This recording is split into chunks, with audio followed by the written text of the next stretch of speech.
Last time on Transformers Reviews. And until next time, guys, we will see you in another review. You have something of mine. Don't interfere, humans. The Decepticons will take control of all the Minicons. You have no way to stop us. Welcome back, everybody, to another exciting edition of Transformers Reviews. Well, you guys saw right in the title, we are not just taking a look at one leader, we are taking a look at both of them. So, in other words, everybody, I suggest you buckle up because we're going to be on quite the long road trip here. And, yeah, so you might as well settle in because this is going to be a lengthy video. So, starting off with our bad guy here, you can kind of see the absolute nuttiness and the absolute maximum of the Armada play pattern being utilized on the original Armada Megatron. Well, for the Legacy guy, they're not going for any of that. But they do make references in this guy's vehicle mode to the majority of what you see here. On Megatron's front quarter, we actually have this orange strip with this launching mechanism, which, as you can see here, is meant to reference and homage the launching system for the jet Minicons that he had on his vehicle mode. So moving around to the other side, we see this little jut out right here, which is meant to homage the capture cell on the original Megatron. So again, a nice little bit of detailing. Then moving around to Megatron's other front quarter, we find these shapes right here, which on the original boy, you pressed a button and those three flipped over, and you could attach 3 Minicons to said area. What I do find amusing is that they do go ahead and they molded in where the original speaker was on the OG figure, plus the original light up Decepticon feature.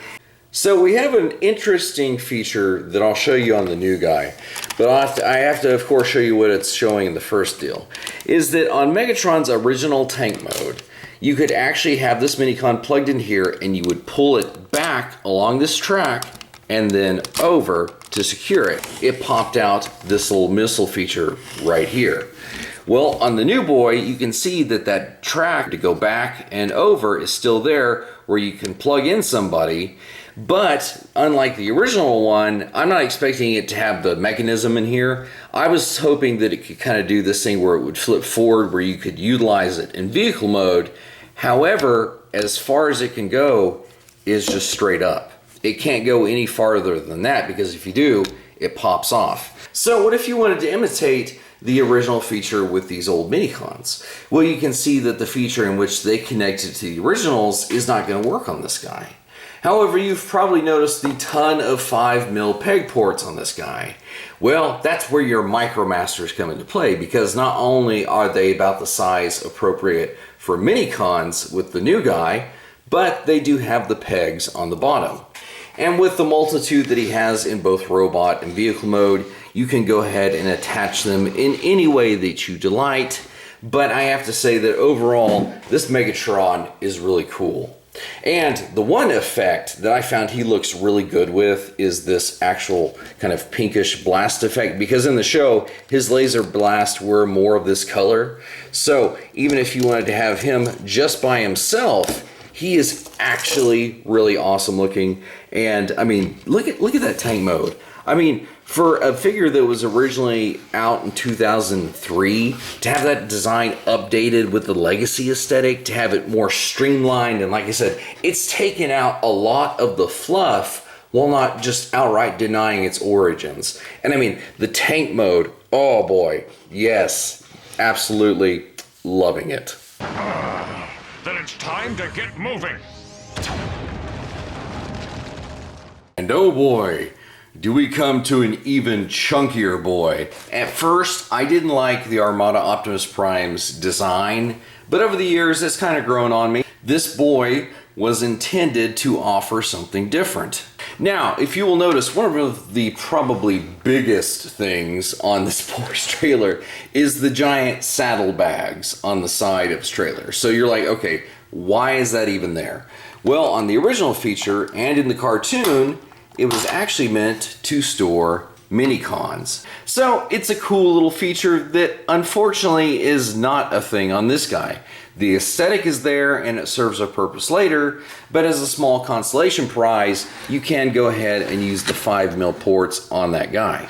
However, as you can see in his vehicle mode, this boy is not lacking offensive weaponry. He does have a cannon here with 2 peg ports that if you wanted to utilize it as the cannon that was seen in the show, whenever he basically blasted Demolisher, it is there for that callback. However, you can see on the original boy that he had his original Minicon cannon port weapon thing popping out the front too. So this boy is definitely not defenseless in vehicle mode. I mean, he just pretty much ran over Demolisher.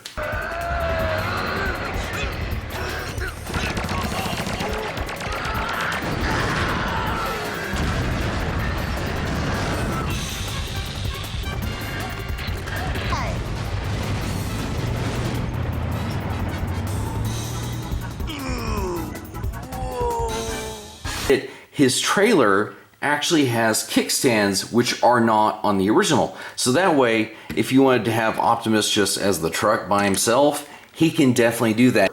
The fact that they went to this level and how you'll see them utilized later in his super robot mode, that is just a little bit of awesome extra engineering that they didn't have to do, but I'm glad that they did.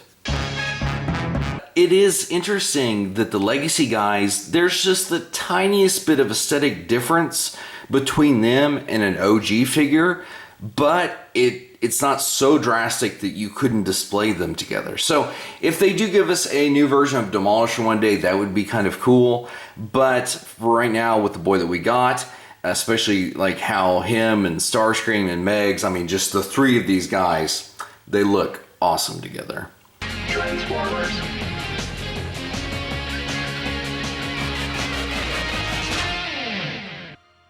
And so here is how OP looks with his boys, again with the updated Legacy Hotshot and an OG Blur. Blur's kind of one of my favorites from Armada, being a latter half series character.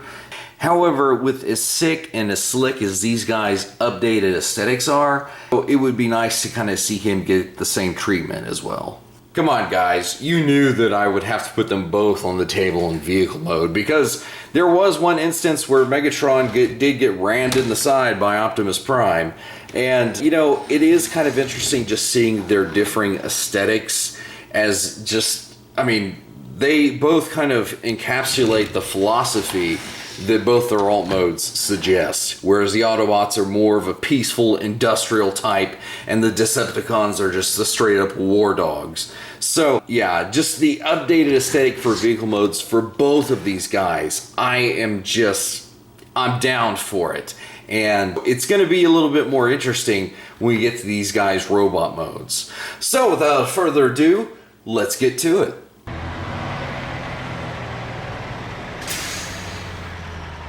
That's Optimus Prime, leader of the Autobots. Yeah, I remember him. He tried to help us. So here we are finally in robot mode, and you can obviously tell that our boy is having quite the glow up, because Armada was known to be very blocky and just the posability was not a thing. Which is ironic because this guy right here, he feels like somewhat of a fusion between the original and the deluxe mold that came out, because this guy seems to utilize more Beast Wars engineering and the fact that this version of Optimus was super posable. And the fact that he has inherited mostly his ability to combine with his base mode, but having his ability to be posable, it just makes our boy extremely awesome.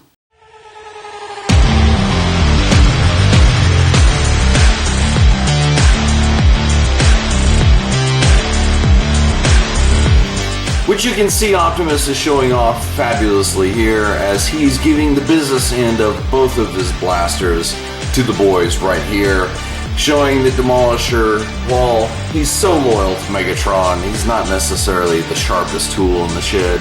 However, if you wanted Optimus to go rather ape and just totally beat the Decepticons senseless without weapons, you can totally make him do that, as you can see here, thrashing both of Megatron's top lieutenants.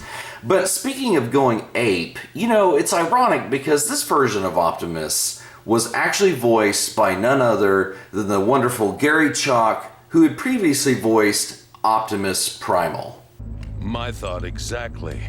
Rat Trap, rig for demolition and meet me at the roof hatch in 5 cycles. To do what? Destroy that mountain before the Predacons try to secure it.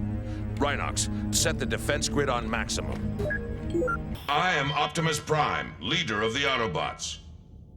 And our mission is simple.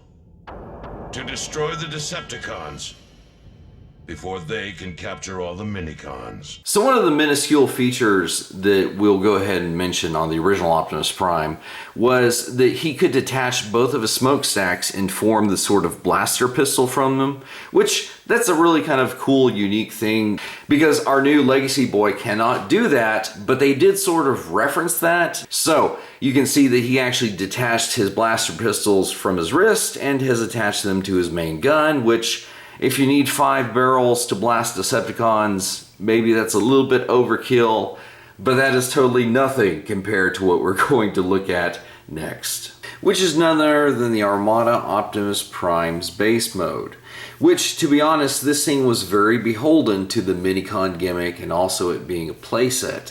So the one thing about it was very hampered by not only that, but it was also hampered by the electronics that they had to put in this set.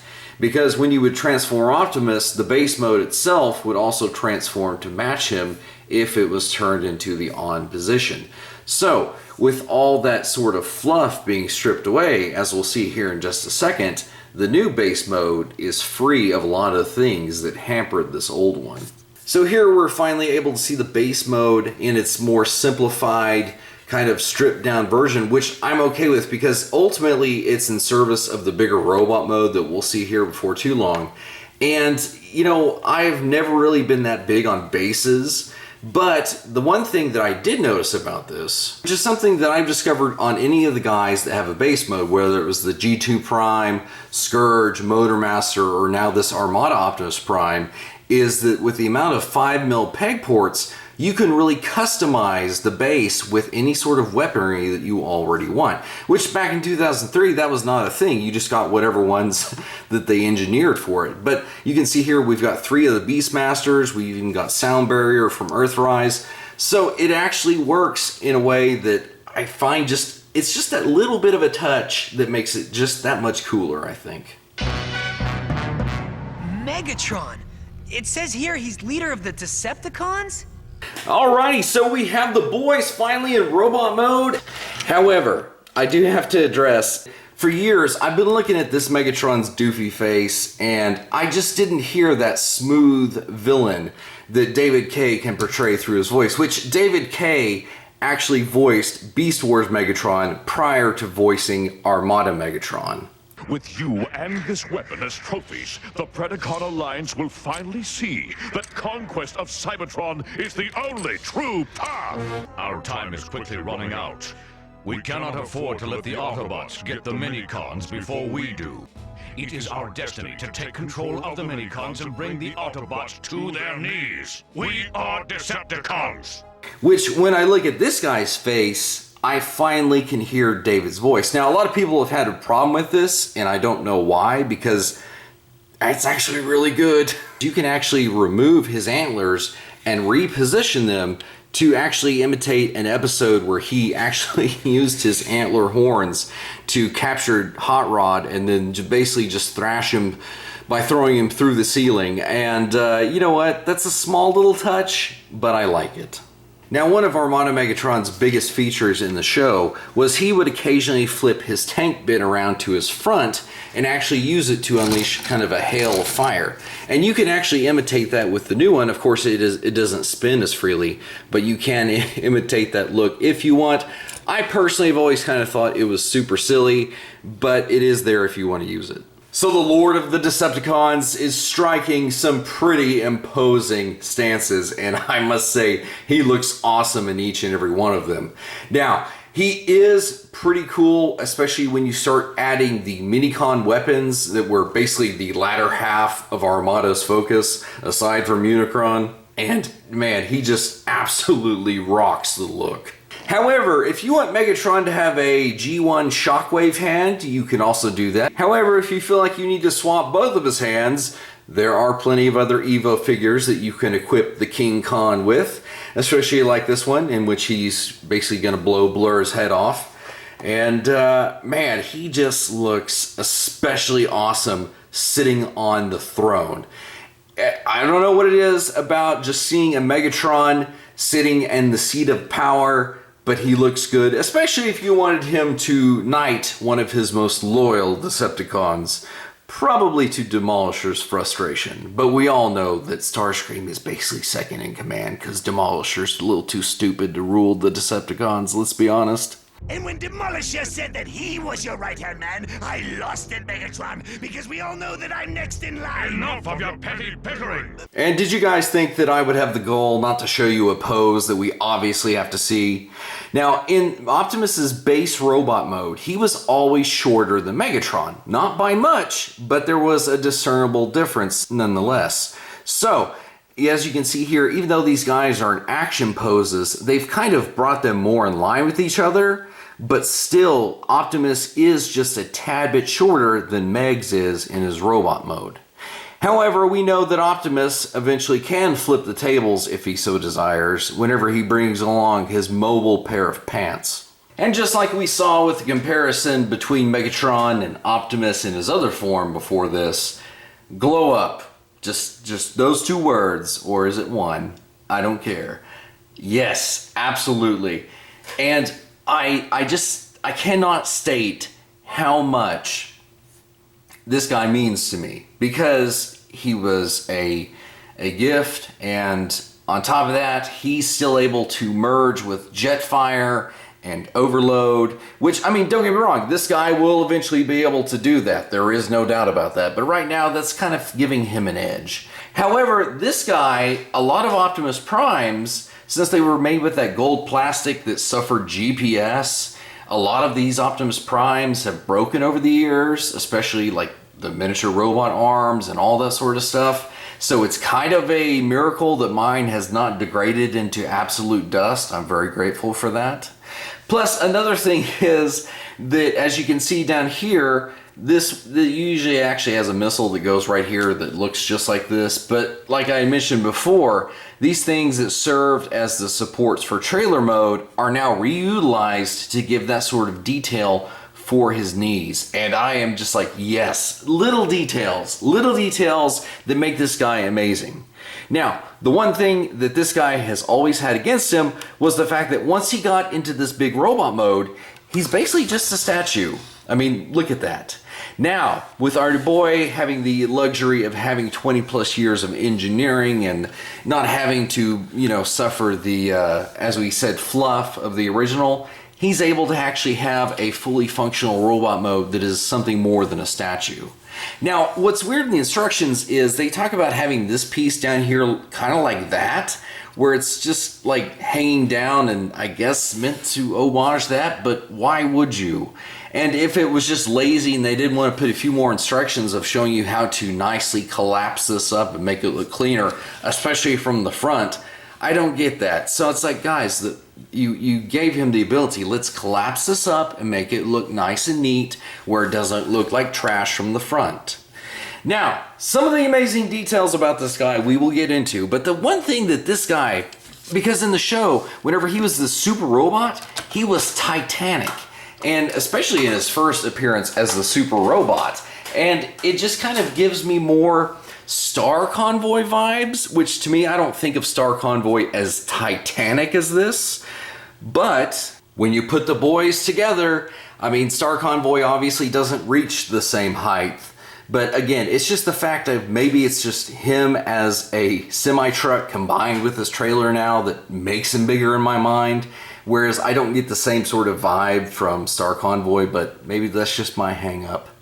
So if we start looking at the boy's feet, you can see that he has all the excellent things he needs to give even a big chunky boy some of his articulation. Even the belt portion looks nice. This part that comes up from the trailer, it's supposed to be the front part of the cab, but I like how it kind of comes up and fills that in very nice. It fits very flush with the actual part of the truck, even though it's just a fake out bit. Now, the one thing that a lot of people have talked about is the fact that he does have a port in his hands that just kind of sticks out there. And, you know, it would have been cool to have something like Jetfire where it could have collapsed in, but you know what? Me personally, it doesn't bug me, so I'm okay with it myself. And then some of the details, like, oh man, it's just always, it comes down to the face for me, doesn't it, guys? For some reason, it always does. And yes, that is, it's capturing a experienced, like, combat-ready Optimus. Now, one thing that I didn't address, and it's been brought out, is that his Autobot symbol here is meant to detach because on the reverse side, and I don't get why they keep saying this. They basically said, yes, this is supposed to be like a mini-con panel. And I'm like, I don't really see that. It's, you know, okay, if that's the intent, cool. But for me, I'm just like, okay, moving on. Come down, Megatron. Where are your boasts now? And, you know, it looks like Optimus could really just kind of shove around Megatron at this point. Because like I said, he's pretty much just totally flipped the script. And now that he's the bigger one, oh man, you know what?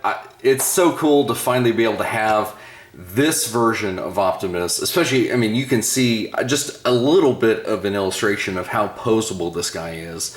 And I mean, just, I think it's everything that I maybe had kind of hoped the original would be all those years ago, but just the fact that it never got there because of again, everything that it had to do. However, I do have to keep in mind that was marketed to a much younger demographic than one like myself, whereas these legacy ones, they're not only targeting that demographic that has grown up and has their own money, but also guys like us that stuck with it and still enjoyed seeing a different version of Optimus and a different version of Megatron. And I have to say that I feel like the wait has definitely been worth it.